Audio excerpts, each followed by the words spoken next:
Welcome to a special edition of Autoline on the Road. This week, coming to you from the private garage of one of the most respected car executives in the industry, Bob Lutz. Join us as we take an exclusive look at his personal collection of priceless collector cars on Autoline this week. Welcome to the special edition of Autoline Live. I'm John McElroy, joined by my co-host here, Peter DeLorenzo from AutoExtremist.com. Great having you here, Peter. Always good to be here, John. This is a special show. Very special because we're at Bob Lutz's place, one of the greatest automotive icons in the history of the automotive industry. And here he comes himself, Mr. Bob Lutz. Bob, thanks for bringing us out here or letting us come out Peter, here. How are you? John, welcome. Yeah. So, how are you doing? I'm doing well, thank you. No Semi-retirement is agreeing with you? Yeah. In fact, I'm busy to the point where I wonder how I ever had time to work. I can't believe you're comfortable out of the center of action like you were so much in your career. Well, I think that's true, and I think it's better to wear out than to rust out, and we've all known too many people who retire at age 60 or 65, go to Florida and die on the back of their boat. 6 months later, somebody says, "Oh, whatever happened to old Clarence? Oh, didn't you hear he died?" And God, he looked fine when he was still working. Anyway. Let's walk a bit here and sure. Tell us about your place. I mean, this is pretty cool that you've got here. This was bought, the whole area was bought for not very much money in 1982. And it was raw land. There was no hill. The hill that you see behind the pond is basically what was dug out to create the pond. Because there's an agricultural drain that comes in from the west, and it was causing this whole area to be swampy. Yeah. So we asked the real estate guy, "Well, I don't mind buying the property, but I can't live by a swamp." And he said, "Well, that's no problem. You just get a guy with a steam shovel, dig it all out, put it on the hill, and it'll cost you about, I don't know." I said, "Well, what would that cost you?" "I don't know, $35,000 or something." That was a low ball estimate. But meanwhile, it's a very nice pond, and it looks natural now.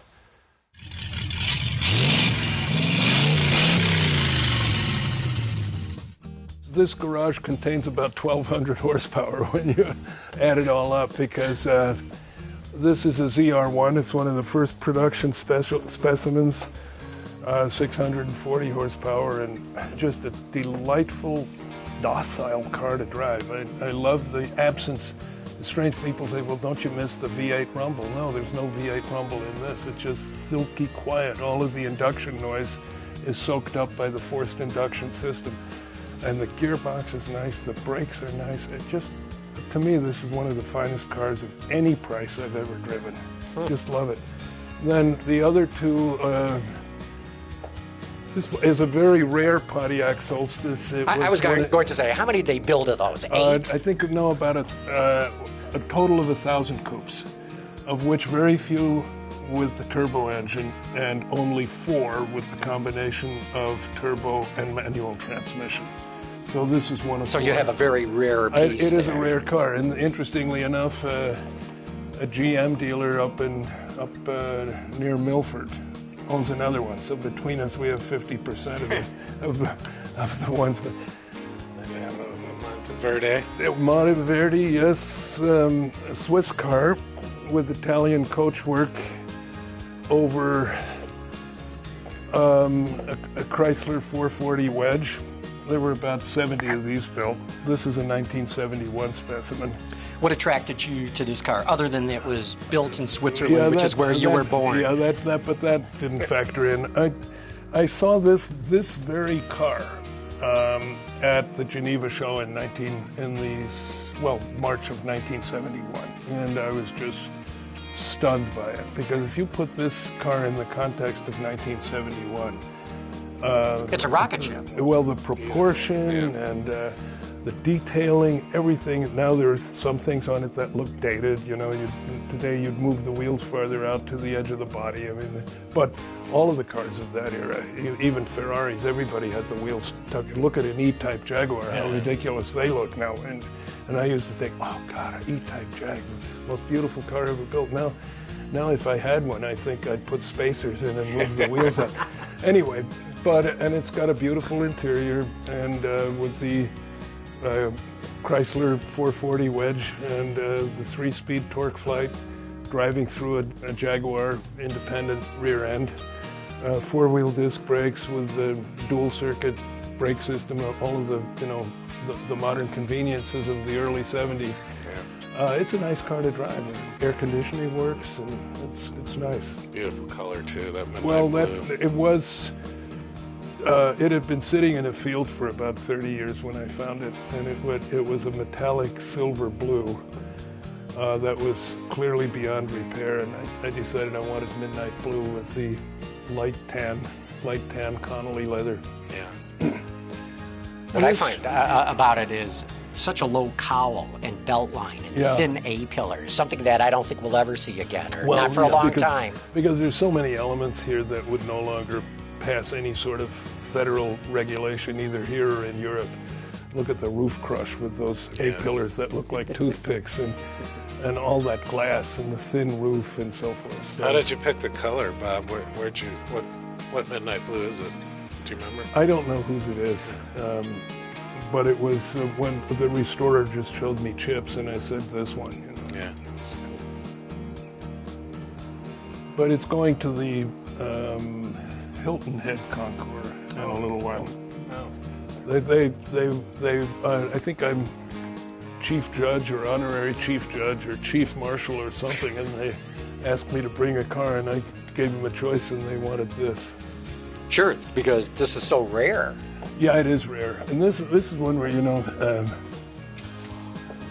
what's his name from Car Market Newsletter? Or Keith Martin congratulated me on the purchase and said, "Congratulations, you've just bought a car which someday will be worth $20,000, and you're going to spend $200,000 on the restoration."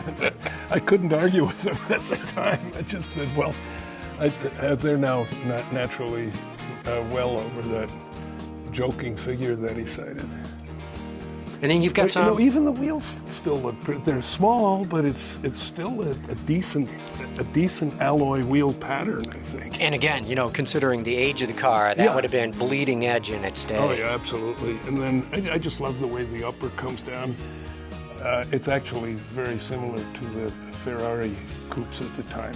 Same designers, The body was done by Fisore in Italy. But I love the way the little extraction vents are a continuation of the quarter window. A lot of nice detail on the car.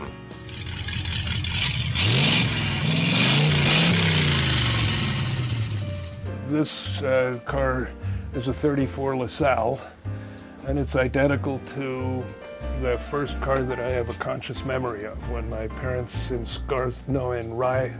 Ridgewood, New Jersey. My dad was working for Credit Suisse at the time in 1934. I was obviously 2 years old, and at the height of the Depression, my dad was happily, fortunately for the family, doing okay. So he showed up one evening with a LaSalle convertible. And I remember taking long trips in this, standing up on the seat naturally. And this one's got a mother-in-law seat, right? Isn't that what the steps are for on the side? Rumble seat, yeah, where you had the 3 steps. This is step 1, step 2, step 3. And then you'd step in, and it's richly upholstered, in drunken parties. After a night of partying, they'd put 4 or 5 people back in here and 3 or 4 in the front. Well, you gotta be really have your wits about you to go up these steps. Yeah, right. That's the test right there. Yeah. If you can get in, you're okay. This is one of the original. If you put this in the context of what other cars looked like in 1934, remember, the full black fenders, the upright grills. I mean, think of a 34 Ford or 34 European cars. I mean, they were still square boxes. And this was one of the first efforts at streamlining. It's actually a Harley Earl car. And it's all the lovely Art Deco elements, like the little chevrons, the biplane bumper, those little air extractors.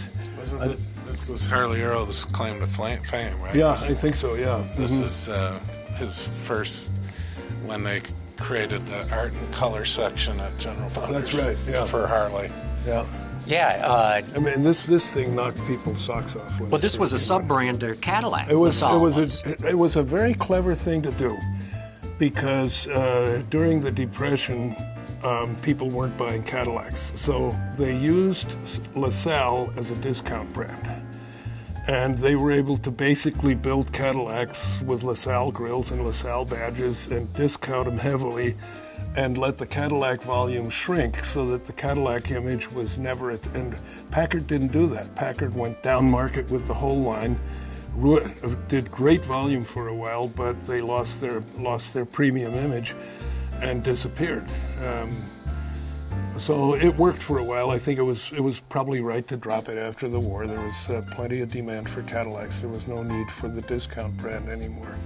I love the touches that you were talking about because they're so Art Deco. Yeah, it is a total, in the inside and out, even the door trim panels. If you come over here, we'll show you the door trim panels, the way these are handled. This is all in lovely Art Deco, the ashtrays, everything is consistent. You know, it was a consistent design theme throughout the car. And it runs well, starts easily, and it's a nice, silky, smooth, straight 8. That's the best thing about an old car, is when it starts and runs well. Yeah, not much, in one mechanical ad that I have put in, almost all of them, is electric fuel pumps, so that you don't have that long crank time to get fuel from the tank up to... so you run the electric pump for about 10 seconds and then they start right away. This is a 41 Chrysler, which again I remember from my youth. This is when my dad bought one of these in 1940, albeit not a Windsor. He bought a New Yorker, and you could tell from the outside, because back in those days when you bought the 8 instead of the 6, you got a longer hood. Nowadays, you just put the long hood on everything, and on some of the cars it'd be mostly empty, but not then. They did. The Royals and the Windsors had the short hood with the 6-cylinder engine. The Saratogas, New Yorkers, and Imperials had the long hood with the straight 8. Was this made in Windsor, Canada, or was that just a name? Just a series name. It was just a series name. And it's an early automatic in the sense that it's got fluid drive. So you can, once you're going, you can drive clutchless, and you can accelerate from a stop in high gear, if you and the people behind you are very patient.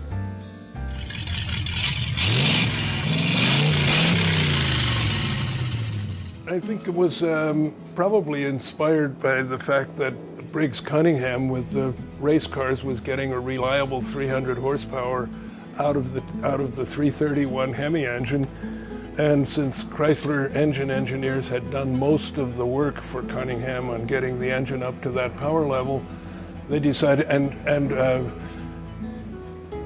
Ford had done the Thunderbird and GM had done the Corvette, and Chrysler had nothing and couldn't afford anything. So what they did, they literally decided what the car would be, and it's a blend of New Yorker regular line and blended with Imperial stuff.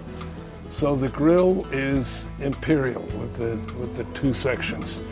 The badging is specific 300, and the rest of the car in terms of ornamentation and trim was a blend between low series and Imperial. And the way they did, the guys at Chrysler told me, the way they did the first prototype was the senior engineers walked down the line with the car and said, no, that grille, no, that, yeah, get the Imperial one. Yeah, that goes on here. God, I wish we could build cars these days. Yeah.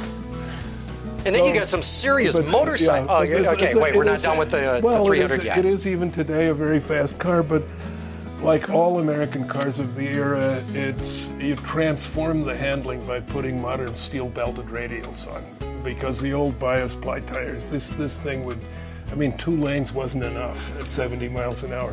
But with the modern, I think this has Avon turbo speeds on it. And steel belted radial, it goes down the road absolutely straight, and is a very nice long distance touring car. Yeah, the bikes, this is serious motorcycles. Yeah, that was my, it's not the same one, but I had one of these when I was in high school in Switzerland, And Switzerland at that point was a non-motorized society in the 50s, unlike the US where kids had cars. In Switzerland, kids had bicycles. And I was one of the only ones with a motorcycle. And the reason for this is that my parents limited me to 125cc. So I bought a sports racing, barely street legal Italian 125 that had more horsepower than all of the 250s of the period. And had a lot of fun with it. It's two-stroke twin with really a wailing exhaust note when it's in full cry because they're glass pack mufflers, so they're basically unrestricted. This is this is the HP2. Everything you look at is authentic carbon fiber, magnesium, aluminum, and so forth. So it's ultra lightweight. It's only about 140 horsepower, but the bike is light. It's beautifully balanced. The engine, of course, sits very low. The handling on it is just brilliant. It's a very nice bike to ride. This is a K1200S, which is BMW's first transverse four-cylinder twin cam, to where they have to take the drive around the corner twice, which is why they, MV Agusta back in the old days were the only ones that ever did that. And it requires very precise machining because otherwise you get the tolerance buildup, you get driveline clunk. Because you really don't want to take the drive around right angles more than once. But they did it here successfully, and it's, again, a great bike to ride. And one thing, too, I got to get you to talk about. Yeah. You got bikes in the garage I never expected to see. You got bicycles in here. Well, that's because in my youth, being up until age 18, prevented from riding motor vehicles in Switzerland, I was a bicycle racer. And then I continued for quite a long time. That rally is made by the rally racing department in the UK. I've got a Greg LeMond, that's that red, white, and blue one. In fact, Chris Pruce, as you know, is a big bicycle racing aficionado, and he told me, he said, there is more value on that wall than you realize. So, and I'm glad to see that, in times of extreme hardship, there's some things I could pedal. And back there, this is a K1. That was a very rare BMW, the blue one. It was BMW's first attempt at doing something other than their conventional touring bikes and to sort of put some excitement in the line. Didn't work real well and it was very expensive. The yellow and gray one is a K1200 RS, basically sports touring. I'd say more touring than sports, but corners very well.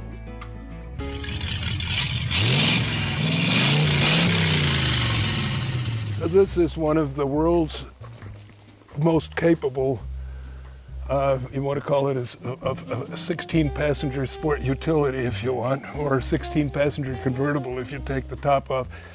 But it was for many, many decades the #1 NATO personnel carrier. They also made a 6-wheel version with dual rear axles that were command cars, field ambulances, and so forth. The whole top part comes off, windshield comes off, tops of the doors come off, so that it is helicopter transportable. It's a 2.4-liter air-cooled 4-cylinder engine. It's all coilover suspension system, torque tube. There's no chassis, the torque tube.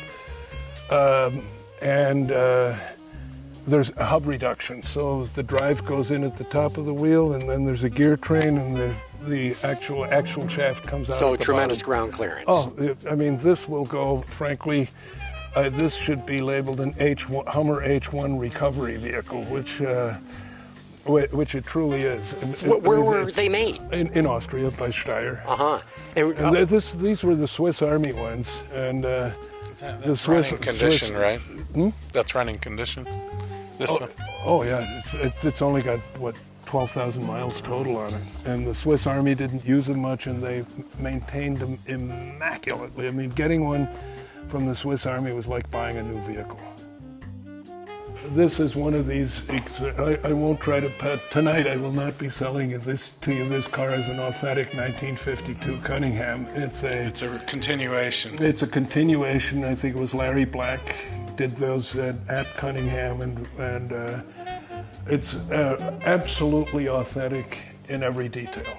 And you've got a special part in your heart, I think, for Cunningham, right? I mean, I learned more from you about Cunningham than anywhere else. I don't know why well, one of the reasons was one of my father's banking associates was a gentleman named Moran, who was one of the gentleman drivers on the Cunningham team and competed in Le Mans, and sent me a nice 5x8 glossy, which he had signed with him driving actually a C4 RK, which was the coupe. And I always developed, because you have to remember, up and through the 50s, if you were a car fan in Europe, American cars were an embarrassment because they couldn't go around corners. The engines blew up on the Autobahn. They couldn't stop. They wouldn't steer. The efforts at competing in European racing, if it wasn't a hill climb where power would overwhelm the other deficiencies, American cars were ridiculed. And then suddenly Cunningham shows up one year with a specially prepared Cadillac coupe and did amazingly well. And then a year later he started showing up with these. Well, first he showed up with the C2. Then, of course, the C3 coupe was so. But then he came with the C4s and almost won. The only reason, that was the year that Duncan Hamilton won in the D-type Jags. These were actually quicker on the Mulsanne straight. They'd leave the Jags behind. The problem was drum brakes, and the Jags had the first generation disc brakes. Yeah. And I said to and in the rain, the Jags would just, the braking performance. I said to Hamilton's son, whose name is Adrian Hamilton, he's a vintage car dealer in London, I said, Cunningham would have beaten your father except for the brakes. And he says, yes, I know, but my dad did win. They don't ask how you won, they just ask if you won. Well, yeah. It's got the beautiful Halbrand wheels, just gorgeous. Yeah, I mean, these are reproduction cars, yeah, but so what? I got the Repro kidney bean Halbrands on the C3 as well. This car is, this is a 331 Hemi, but using parts and materials that they didn't have in the 50s. So this is 400 horsepower instead of 300. And what's it weigh? Just over 2,000 pounds. So, and there's no trim, there's no carpets, there's no door handles, there's no window winders, there's nothing. No windshield wipers. I mean, this car is bare bones. So 400 horsepower with 5.5 liters worth of torque. 2,200 pounds and a skinny R1 vintage racing tires where the rubber has turned a little bit hard. With the 50s steering wheel driving position too. Yeah, the first, that was done for one of the American team drivers who was a sprint car driver. Yeah. And he didn't like the vertical wheel. He said, I can only steer if the wheel is kind of like a lazy Susan in front of me. And they said, well, how do they do that? And they said, well, they put a U-joint in. So they did one, and everybody liked it. So you're talking, what, 5.5 pounds per horsepower, right? Yeah. If I do my math right. So that's supercar territory. Oh, absolutely. Except it can't get the power to the ground because of the small contact patch. But you do even shifting from second into third before the tires are warm. You have to be careful with this because there's no stability control system or anything when the back end goes. There's no little electronic genii that get it lined up again for you. So, an Aston. Yeah, this is a DB2. It was my dad's car. He ordered it from You mean actually this very one, not the model, this one. This very one was my dad's car. How'd you track that down? I didn't. I found it by accident. I took a good friend of mine to an Aston Martin restorer in Switzerland because he had to pick up his DB4. And then I saw this disassembled in a horrible, like spray can metallic green. And somebody had put a Corvette style, a 64 style Corvette rear window, one piece wraparound like the split window but no split. And the car was an abortion. And I said, well, gee, what a shame. My dad had a DB2. And he said, oh, really? And I said, yeah, but his was blue. And he showed me the inside of the hood and it was blue. And then I said, yeah, but my dad's had these specially made spring steel bumpers that he had installed at the factory because he didn't like the fact of parking it with no bumpers. And the guy reaches into a box and pulls out these bumpers. Then I said, yeah, but my dad's also had a specially crafted aluminum drop box under the pedal because my dad had big feet and his toes were fouling the steering and the wiring and everything. And he reaches into another box and said, the box somewhat like this. Then we went and checked, he got this file out and opened the file. Sure enough, there was the original build order made out to Herr Generaldirektor Robert H. Lutz, H instead of A. Well, look, it's been great having you take us around your garage and show us all your collection. We need you to get you back in the studio at some point. Sure, and we'll absolutely. Just talk about your new book and more about what you see going on. That might be over a year, before they finally publish, but I'll come in any old time. Cool. Well, Thanks, Bob. Yeah. Good to Peter, see you. Always good to see you. Yeah. Bob, thanks so John, much. thanks a lot. It's really cool seeing all these cars.